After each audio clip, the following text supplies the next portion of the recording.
Yes, we have two panel discussions for this last hour. One of them is called "How Will We Make It?" There's a little pun there. It means how will we not die in this industry, but also like how will we actually make the content. I think possibly that the answer to the two questions are the same, but we're going to follow up on what we've been hearing for the last hour. The last panel is called "Someone Has to Pay," because inevitably somewhere in the process someone does have to pay, and we're all very curious about who that will be. But first things first, over here we have Michelle Cass. She's the head of the Soho literary agency that bears her name. She's been fascinated by the digital sphere and its connected rights management issues for decades. Next to me is Göran Danasten, project manager at SVT, where he used to head acquisitions for what also feels like decades, and also recently was a freelancer and did a stint at HBO and so on. Jonas Allen is a producer and one of the founders of Danish Miso Film, whose work I think you all know, where he's responsible for the creative side of the production process. Please give our panelists a big warm welcome. So, I guess my first question to you all is, what are you thinking right now in the context of what Liz has just been saying or what we've been saying in the last hours? What's on your mind? Who would like to start? I can start with Go. Hello. Well, if I also include the day before, the day yesterday, I think it's a lot of thoughts coming, and it's truly a changing landscape, and we're trying desperately to find new roles and who we are and everything, and that's complicated. It's complicated. I don't have the answers, but it's sort of. I heard a rumor that the bus outside the door was like, "Oh, I wish there was a simple answer," and that's what I'm feeling as well. Jonas. Well, I'm taking away with what Liz was saying is that for me was not giving sense that the Kickstarter thing that is not about really crowdfunding, but it's more about testing stuff really early about the story and marketing in a way, see if it actually has a chance to make it. Mm-hmm. Michelle? I think it's really exciting, as every challenge brings its opportunities, and rather like kind of Gutenberg rather than Godberg, there will be storytellers wanting to tell stories in new ways, and that's at its earliest days at the moment, but without question that'll happen. Optimistic. Without question, we will break down the silos. Well, do you all agree with that? Will we, without question, break down the silos between production and distribution and marketing and so on? Michelle says yes. I'm much more excited by the other silos, and I think what happens in the ones you're asking about will follow in its way, which is to do with the silos between industry sectors, because that will drive different audience engagement, different business models playing nicely together in the sandbox in a way that I think will bring exponential benefit. So I'm a bit fixated on those silos. So the other silos then are things like other types of funding, for instance, just like private companies investing or NGOs investing in media content, different kinds of collaborations. I think it goes across all of it. You know, if you think at the moment you have festivals and fairs that clash with each other. I can't go to the Pixel Forum this year because it clashes with the Frankfurt Book Fair. MIP TV clashes with something else. They are all conflicting at the moment, and that has to change. And it's not easy in squeezed calendars, but I think it's funding, it's creating, and it's audiences wanting to be zealous fans for story. So those are the sort of story and market silos. So what about production, though? Do you guys believe that we will have a different order of things in production, Jonas? Well, I think we're already having. I mean, if you've got an iPhone or a GoPro, I mean, you can just shoot your thing. So it's, for me, it's still about the story, of course, and basically it's if it's low budget, you could just do it. But for your work, you're doing pretty big budget things. Is anything in any of your productions tested with something that you've shot on an iPhone? No, of course not. But we're doing. I mean, when we develop TV series. Of course, they are like a high-end drama series, and we have to, do financing primarily with the Danish broadcaster of the Danish TV series, and we do, pilot scenes, and we do testing, and in order to know if this is a really good show for that channel, for that broadcaster. So, it's. I mean, coming back to the Kickstarter or the thing like putting on online and and testing it, see if there's like an engagement from the audience. In a way, it's the same. It's just about the of the production cost, basically. So you're testing it on the people who will fund it. So you're testing it in a business-to-business way, but you're not testing it in an author-to-consumer way. Also on audiences, we'll do that. We'll do 15 minutes, like a small pilot thing. So we'll test an audience as well, not only like the execs gonna see it, because that's not really engaging with the audience, basically. Göran, what are you thinking?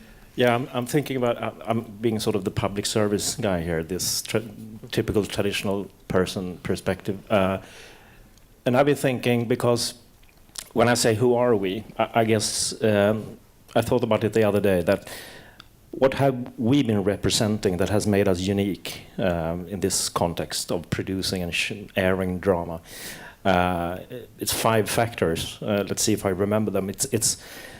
We've had the infrastructure, the platform, we have the money, we have the competence, we have a brand, and we have, let's check my script here once, and we have what we could call a subscriber base that sort of that made us unique. 10 years ago, 30 years ago, that was totally unique. No one else had it. Today, everyone else can have the competence, the platform, the base of viewers and everything. And that's kind of scary, sitting here as a public service guy, meaning that what makes us unique 5 years from now? What does make you unique 5 years from now? We have to, that's the question. Nothing really that made us unique before will make us unique in the future. So we're going to find, and this is a huge question. I mean, it's speaking about public service, we have to again and again and again define and redefine what our sort of existence is based upon in terms of values and everything. Well, let me ask, and also what we need to represent in terms of drama and fiction. And I think you write in the report something about the predictability, the need for predictability, right? No? Okay, sure. I read it somewhere else. We have to be very specific about who we are, what we represent, because if we just sit back and we try to imitate a little bit and we try to go, we're going to lose our I think position. A huge number of films get made for far too much money. And one of the thresholds that has lowered considerably is the level of star needed, even for really pretty low-budget films, not micro-budget, but low-budget. That's unsustainable at the moment, because there simply aren't enough kind of tentpole names, whatever the size of the tent. So that's a real problem at the moment. Will that change? I think it has to, because the pipeline will slow. You look at the proliferation of TV everywhere, it has to keep creating new stars, and that probably means making audiences familiar with those actors earlier in the process. Well, let's say this. Do you believe in Liz's model, the diagram we saw, where you used to have a platform-centric model and we're moving towards a story-centric world? Just yes or no. Do you believe that that's something that's happening for your average project? Are we moving in that direction? Boyhood would never have been made. If that were the case. So not 100%. Sometimes. Yeah. Okay, Jonas? On some projects, it depends on the project, really. Some projects you start with the idea, and then you find out this is, you coming into our production company, and we primarily doing feature film and TV series, but of course you have people coming with ideas on webisodes, and if you actually start by saying, well, there should be a webisode, it could be something totally different, and give them, the freedom in order to think, okay, what about this story? What about the idea? What about the audience? Do you ever actually do that? Because, of course, it's in your interest to make a feature film that wins awards. Well, it depends. It really depends on the project, and actually also the talent, because you can't. Okay, let me ask you this: have you ever actually said to somebody who comes in with something that could plausibly be a feature film? No. Okay. Yes. What about Göran? Do you believe in the shift? I think I agree with both of you in the sense that we move in that direction, and it doesn't mean that we're going to change everything overnight. Won't happen. Things will be. Everybody won't be Louis C.K. 5 years from now, producing their own stuff, selling it for $5, bypassing everything. We will see that too. We will see this new model going in that direction, but it's going to take some time. Michelle? I think writers are so fundamental to this. And there's an interesting example in the UK at the moment on Channel 4, which is Russell T. Davies, who wrote the wonderful Queer as Folk some years ago and was the sort of trailblazer of the revived Doctor Who. He's got 3 things coming through: cucumber, banana and tofu. These are our shows. They're shows. Yeah. And one is a 40-something gay drama. One is where lots of people will upload their own content, and the other is documentary about sexual mores at the moment. And that is more valuable, I think, to progress than huge amount else, because there you've got a great writer doing something innovative with an established and terrific broadcaster, and it'll encourage others. And I think what's been missing from the landscape has been experienced writers being innovative enough. Because that's interesting, because at least it comes across as a very writer-driven project, whereas and then because there is a strong idea and a passion and the talent from that strong voice, that's probably why it works. Also, of course, his track history is very strong. If it had started in a committee at a public broadcaster saying we need to do something about the sexual culture in this country, then maybe they could have commissioned the exact same thing, and it could have come out awful and nobody would have cared. Absolutely. So is there not, what worries me, because I'm a big believer in this transition, of course, as you see if you read the report, but I am still worried that there's some kind of conflict between the protecting and nurturing the strong original voices and this very real need to bring everybody in earlier.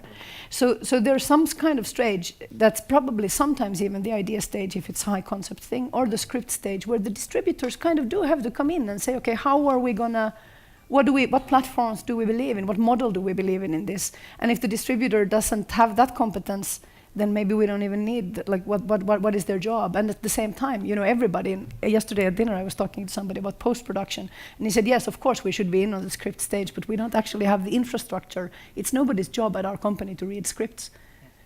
So there are so many, there's we don't have, our companies, our businesses, our industry is not set up to work in the way that we should be working. And if we manage to, we might actually quench the original voices. And I'm very worried about this. So my idea is that you tell me how we solve this. That's a good question. Regarding the original voice, I think it's about engaging people. I think I think there's a lot of stuff going on all platforms. So I really think that the original content is like the thing that's is going out and is being heard and being seen. So in order to create the freedom, in order to create that original voice, I think that there's a big difference between engaging with people and engaging with your audience and listen to the audience. It's not the same as saying they are controlling what you have to do in order of the idea of the story. They're 2 different things. One is to hear, another thing is what you're actually doing and writing. I think there's a big difference. So, we also have, when we do our stuff, of course, we develop stuff, and it's keep on being tested. People are reading, people are giving feedbacks, and we bring them back to the writers, and something they'll listen to, something they'll say, no, I'm stick to this because this is my idea, this is a story, and we stand back that idea. We back it up. So. I think the legal end is incredibly important. So huge proportion of or very substantial proportion of what everybody in this room does will come from books.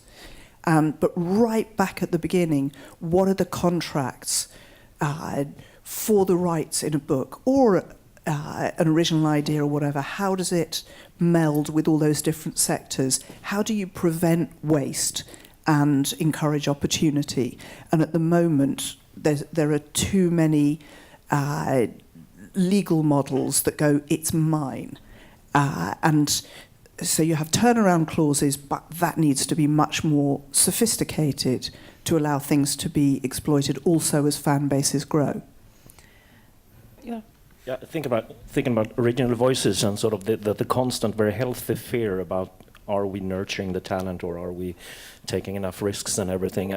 From a TV perspective, and again from perhaps a linear perspective, what's been happening over the last 5 years and will happen even more is that TV drama, fiction, comedy will suffer even more in a traditional TV landscape. We could maybe talk about the US later, but we can see the drops in. So what used to be the definition of success, namely ratings and eyeballs and everything, is not a path to go anymore in terms, if we see it in a long perspective. And this has led to drama being used in a different way in order to create brands, to build image, create buzz, and so on. And that leads to more personalized stuff. All the drama we talk about and that we love, everything from this fantastic Runners project to Mad Men, are distinct voices that would have been in a linear classical context dead after 2 seconds. So what we see now is an explosion of voices, and at the same time as we are really confused about everything, we can be sure that we're going to hear more interesting voices in the future. That's going to be young YouTube artists or big blockbuster directors. The voice will benefit from. But what do you say? What does one do with a young YouTube person, or like the new voices of talent? If they don't need you, Jonas, they don't need your company or your platforms, or they don't need SVT. They might not even need. They need an agent. But they don't even know they need an agent. Aren't we? Are you all being sidelined by the future? As a 17-year-old, I know, very, very bright 17-year-old who has been acting since he was 11, who puts his films on YouTube. He's just been in Los Angeles, paid for by Ron Howard and Brian Grazer of Imagine as one of a group that Imagine want to talk to them. I don't believe they're just being altruistic. So that's healthy. That's healthy to be that curious. Michelle, you describe yourself as an agent to storytellers. Different kinds of writers are most people you're working with. What will an agent to storytellers be doing 3 to 5 years from now? I went to see Guardians of the Galaxy and I loved it. But I decided I'm not Groot, I'm Grout. Grout is the stuff you put between tiles in a bathroom or whatever.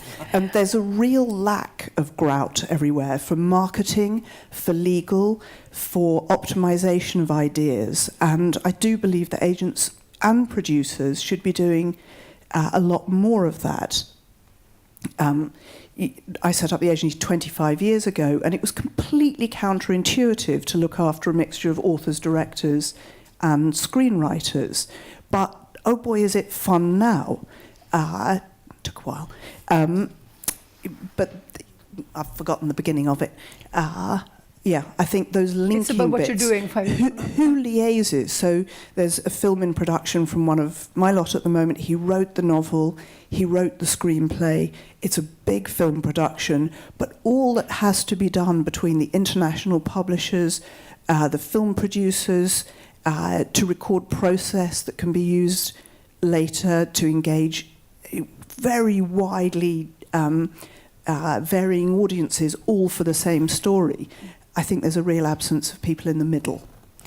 Let's imagine that a project, relatively big, let's say a feature film project with which may be also like a TV show attached, and already there you have some window holdback problems, but let's pretend that we've solved that. And you want to do additional content, what we would have traditionally thought of as marketing, but we can't think of it as marketing anymore because that's the building of the audience, because this would be an original IP. It sounds to me like the writer and the director probably, and other key talent, including actors, as we've seen in some case studies today, will need to be involved in the production of all of that other material as well. And that looks like it needs to be written, either the writing period needs to be a lot longer, or that everybody needs to be sort of on retainer for a very long time. Is this even practically possible, the way we make film and television today? Can we make content that way? Isn't somebody going to be in a cutting room when they need to be making ads? Jonas? Well, yeah, I think it's going to be a problem because even though if we were doing TV series and we were shooting for 100 days, we could trouble, just getting the actors tied to a first season and doing an option on the second season. We don't even know if they're ready here. A lot of the Danish actors, one of the best A-list actors, they are already, gone to the US. They're in Hollywood doing American TV series. There they have 7-year contracts, but they won't sign them with you. Exactly. Yeah. So we can maybe we got a little, got a small window in 1 month. We can, for a smile like a guest starring appearance. But we can. We got option for a second season, but we don't even know we got the actors for the second season. Mm-hmm. So it might be a problem to do stuff like that. practically challenging that. Joran, I wanted to ask you about because you are an expert in the US markets and the big studio productions of TV drama. Are you seeing any movement there that's relating to what we've been talking about now? Or are they just continuing like they have been? They will always just continue as they've always been doing. No, I haven't been working towards the US for 6 months, so I feel like I know nothing any longer because time is flying. No, what we can see, and everyone should know, of course, and everyone in here knows, of course, that US TV, network TV, is based on entertainment, comedy and drama, even though reality has come into to the primetime schedules a lot. But so we can't compare it to Scandinavian TV. It's all about escapism and it's all about drama and comedy. But what we see now, as everywhere else, is that the linear classical channels are really struggling to keep up with what's happening around them, especially not only from the cable side, but also from the SVOD actors and all the other players. And they are, as I see it, they are desperately trying to find what role they should play. So they try to imitate the cable channels. They try to be personal. That doesn't work, because what we see is that the linear channels are, with slots and everything, it's for the mainstream. It's for it's not for the personal voices. We can see that they are probably will step back and be even more sitcomish and procedural stuff only, I think, because and that's sad. And they are trying desperate.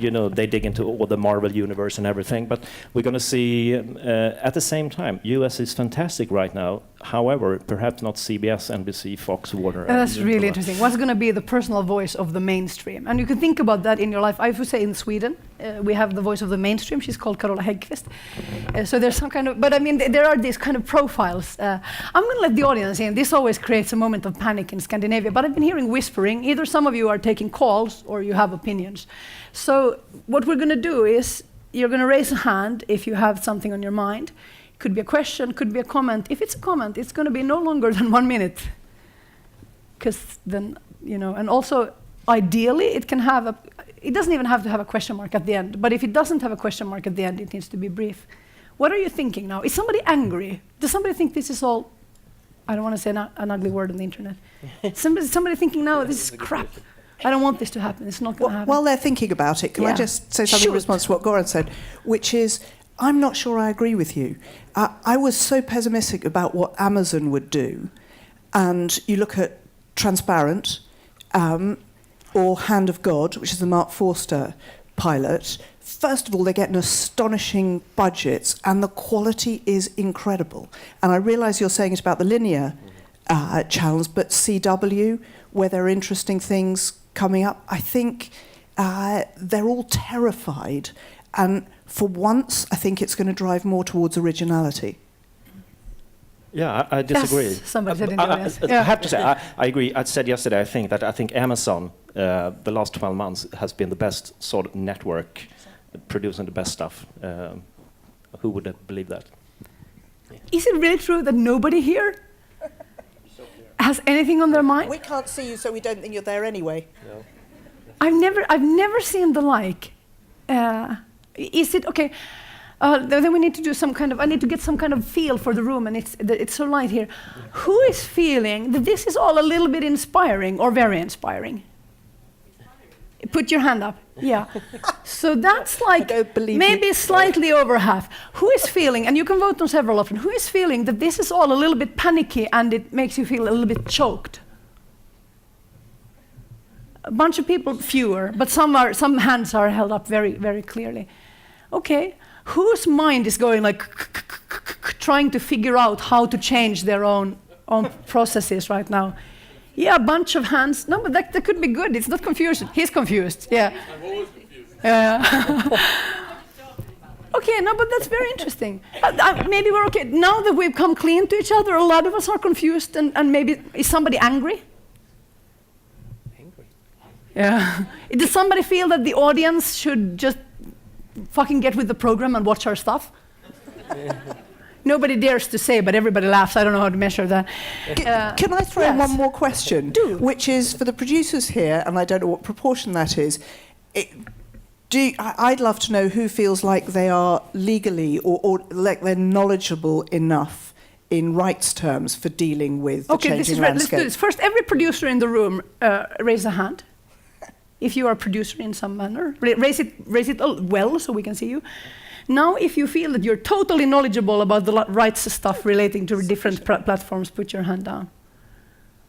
Yeah. Totally knowledgeable. I don't know, maybe I asked the question wrong, or then you're all superstars. Okay, I don't see, wave, there we are, here comes the microphone, speak into the black thing. Oh. Yep. Where am I had a thought around what you said very briefly about actors costing too much. And I just wonder, why does she think that? And the good budgets are to the stars that cost too much. Sometimes I think that provocative that rights for stories that you have to develop for years and years with a lot of money costs a little bit too much. So I just want to throw out. I think sometimes you're right. Yeah. I think there's a huge amount of waste. I think where actors are the cost of actors is a real problem, is that there are so few of them whose names are sufficient to get quite a lot of films moving and made, and that's about going to territory by territory, what sort of satisfies the numbers for distributors. And whereas with writers, it won't get to that point, or they'll end up deferring, which happens quite a lot. I think the studio system is very wasteful monetarily. It's clear. Yeah, does that answer it? Do you agree that rights are, I mean, just yes or no, do you agree that rights are sometimes overpriced because so much work needs, all of this iteration that needs to happen after you've bought the story? I think it's a completely different question to the issue of actors that whose names get films made. I'm sure it's like anything. I'm sure some rights it's like Goldilocks. Some rights are underpriced, overpriced, and just right. Yeah. But there should be a logic. Equitable sharing should be a real driver of what happens in this next phase. So everybody ideally would be happy enough. Mm. Do we have time for one more question? If somebody has one now, shoot. Yes, hello. Hello. Yes, I think it's very, very inspiring because I work in development. It's this sort of, it used to be top down, and now it's bottom up, sideways, and left, right, centre, and everywhere. And so it's just the massiveness of everything, I guess, that we just have to get used to one type of chaos becoming a totally different type, or even bigger chaos, maybe, that we need to navigate in, also as producers. Like we talk about this audience, but then we have another part where we talk about consumers, and we have advertising and so on, and they know their consumers very well, but someone who might be a consumer for one thing on a mobile phone in one segment, for storytelling, they might be a different type of consumer. Yeah. So I guess there's a whole sort of, it's part of the infrastructure as well of how to get to know our audiences, because storytelling on these different outlets is maybe reaching differently than products.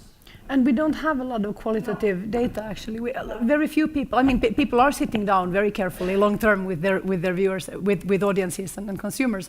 But that knowledge isn't in the public sphere. It's always proprietary. Yeah.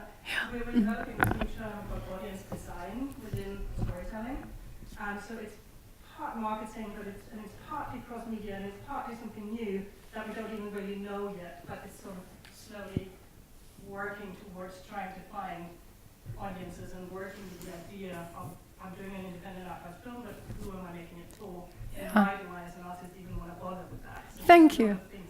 Thanks. I'll see if I can catch that. No, I can't. Yes, I can. No, it doesn't matter. I'll take it then. After. This is very interesting. Audience design. I think that's a good term. We need to think of what it means for each of us in our job. All of this is happening at a really, but I think the quiet in the room reflects this. This is happening at a really bad time because all of these changes that are making all the interesting, creating all this interesting potential and forcing our hand in this change is coinciding with financial shifts that we're going to talk about in the next panel, which means that nobody has like the extra money right now to say, oh, we're just going to go into this massive R&D period for the next couple of years until the market sorts itself out. Nobody can do that. So that's a problem, of course. We only have time for one last question for each of you, and this is going to be the question. We're in the business here of predicting the future 3 to 5 years from now. 3 to 5 years from now, the year will be 2018, 2020, something like that. What will be happening then that we should all be preparing for? Or what will have happened? Or how will your work be different? Something like that. Who wants to begin? Göran? I'm going to say 3.5 things. Really briefly. To answer that question extremely simply, and to make it easy for myself, I say, okay, in 5 years we have the volume of quality and bad quality fiction in Scandinavia has at least tripled. Okay. And every consumer is very happy for that. I want to talk about the audience, which is really important. Coming back to SVT now after being away a year, it's so important to know your audience, where they are and everything. And we always say that, but now it's going to be crucial for us to be successful. And I'm happy to say, because I sort of bashed myself and SVT in the beginning, that wasn't the point. We will exist for a long time and be very successful. And I'm happy to say that there are a lot of interesting research towards the audience and behaviors and everything. And I also would like to add to that we often talk about the target group, or who am I? We have to realize I am 10 different persons. I'm in different target groups depending on day of the week and everything. So we have to make that a little bit more complex. Situation in life and all those things. That's right. Yeah. And then I forget the rest. Jonas. Yeah. Well, I'll just say a lot of competition, because there's so much story that's coming out on different platforms. So I'll say competition, and then of course financing. Yeah. Michelle? I think quality, whether it's commercial quality, art house quality, whatever, will be just as relatively rare as it always is, and just as exciting as it always is, and it'll still keep coming through. Very good. Please give a big hand to Michelle Cass, Göran Danasten, and Jonas Allen.